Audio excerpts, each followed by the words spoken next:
elves and boats, eh? Everybody thinks they're a sailor.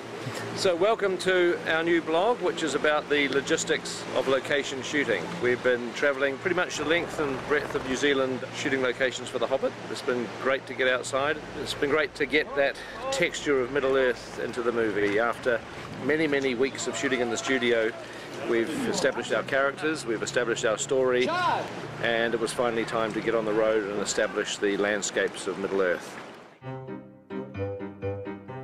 So we're currently moving about 500 crew for main unit to Hamilton, and then about 200 second unit crew to various parts of the country. We like to call it the biggest logistical move in cinematic history. Just because of the size of the fleet, close to 140 vehicles. As you can see, we're moving around a huge circus. I think everyone is secretly scared but quietly excited. The main reason for going on location on the project is to capture the scenic beauty of New Zealand. Peter's often said one of the things that won the fans over so much in the Lord of the Rings series was the unbelievable vistas and scenics because they were so magnificent. People are really excited about getting outside and taking this on the road. These are our changes for main unit crew, so this is how big we actually are. We're probably over 500. Everybody has to be in the right vehicle at the right time, they have to travel to the right place, they have to have rooms to be able to sleep in.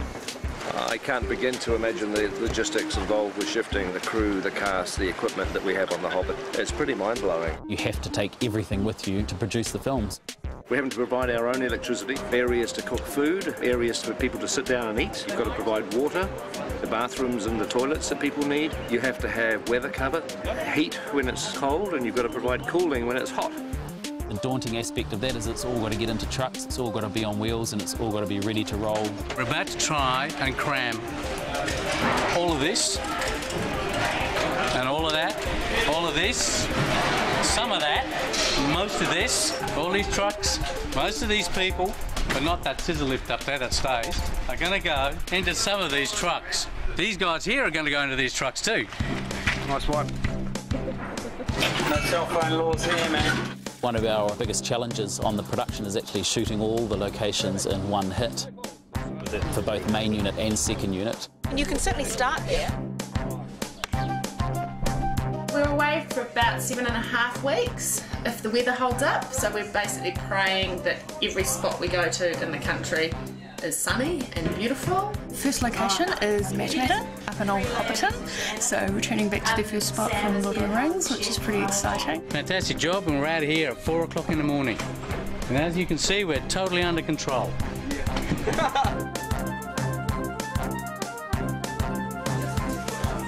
Why aren't you helping? I've got to carry this. We're going to some of the remotest locations of New Zealand, and if there's one thing grips can't live without, that's the latte, soy. That's right.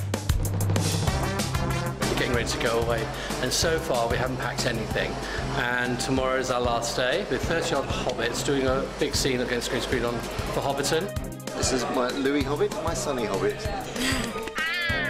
So we need the largest team on, because we've also got to try and pack. And then they're going to say, where did you pack it, because they'll need it? Where's that wig? Did you put it away? No, we've got to put it on his head now. And we'll all be here till midnight trying to load up the buses because they leave at 4 o'clock in the morning.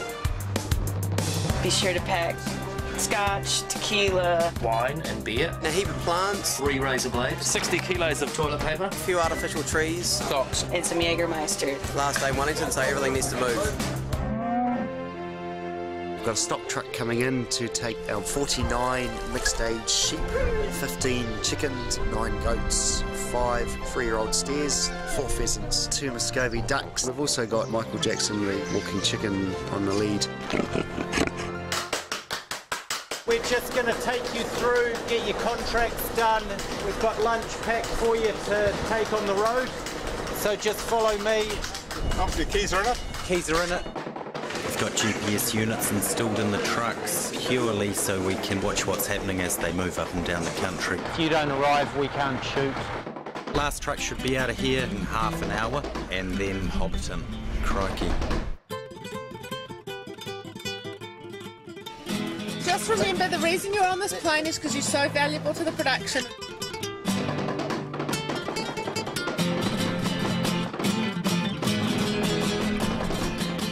Our main unit had over 100 units on wheels that were travelling to the first location. That was quite a feat in itself, just having that amount of drivers on the road. It's all about arrows, it's all about maps and directions. Once we arrive, we get in and it's about an 8-hour turnaround from when the first truck turns up to when the unit base is actually functional for filming. They've got to get these trucks level for working in, got to get them all powered up, and they've got to get them all functioning so quickly. Prosthetics, makeup, costume, catering. It's not just a case of a small crew going into very out-of-the-way places. We're literally occupying the space of a football field. I think it's actually 2 football fields. We moved 7,000 cubic metres of dirt to accommodate everything that goes with making a film of this size with this many people involved. It's very much a mini city. To everyone's amazement, you know, they went home on Friday night in Wellington, turned up to work here on Monday morning and everything's here, parked up in order and looking good and working.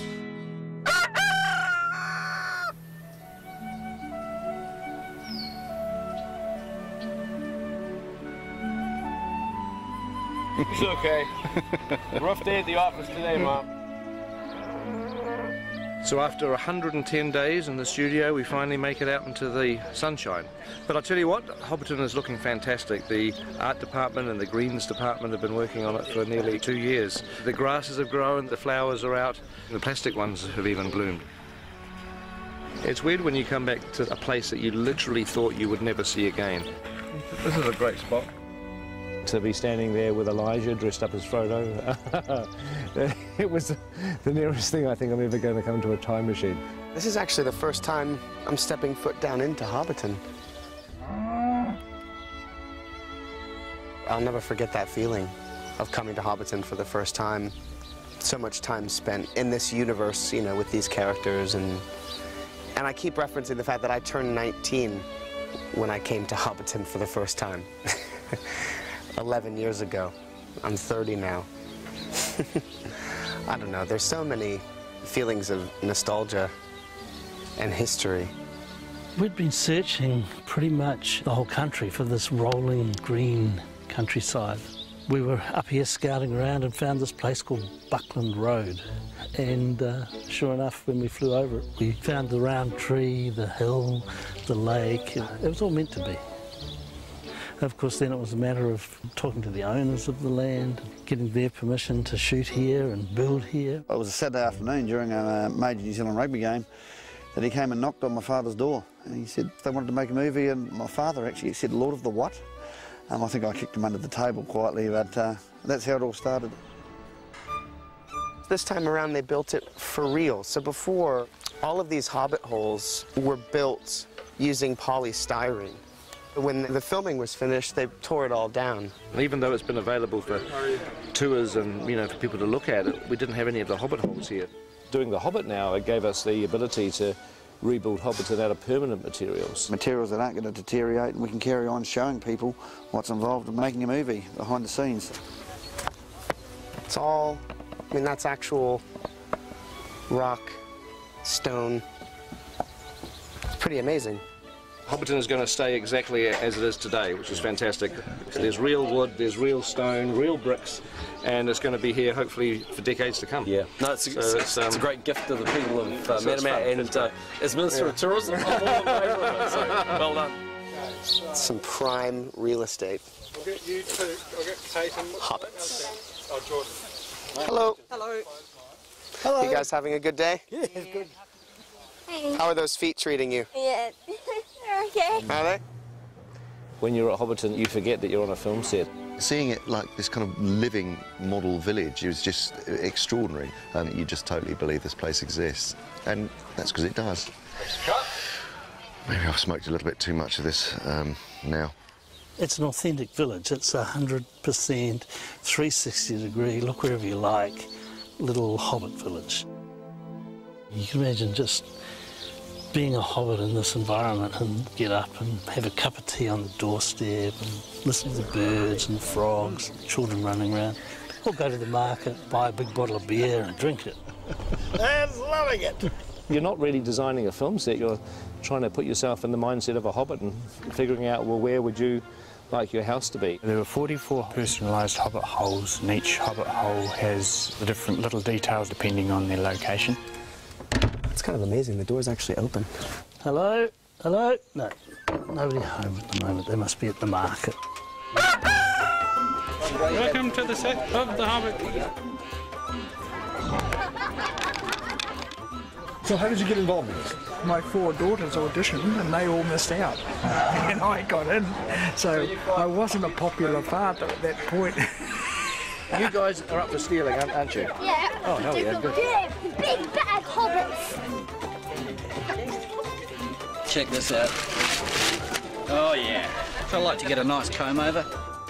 Is this going to be in the movie? Yeah, we can cut that. That's fantastic. We've got that. So we've just finished our first week on location. But, you know, I just wish I could move into one of these hobbit holes. I mean, this would be an absolutely idyllic place to live. It really would. This is the sort of place that I would very happily retire to. In fact, might think about it tonight or the next day. It would be good retiring here. That would be quite nice. See you. Bye-bye. The end. I hope you enjoyed the first part of our location blog. The second part will be ready very early in the new year. And in the meantime, we've just shot the last shot for The Hobbit in 2011. So it only remains to do one last thing, which is to wish you all a Merry Christmas! Merry Christmas!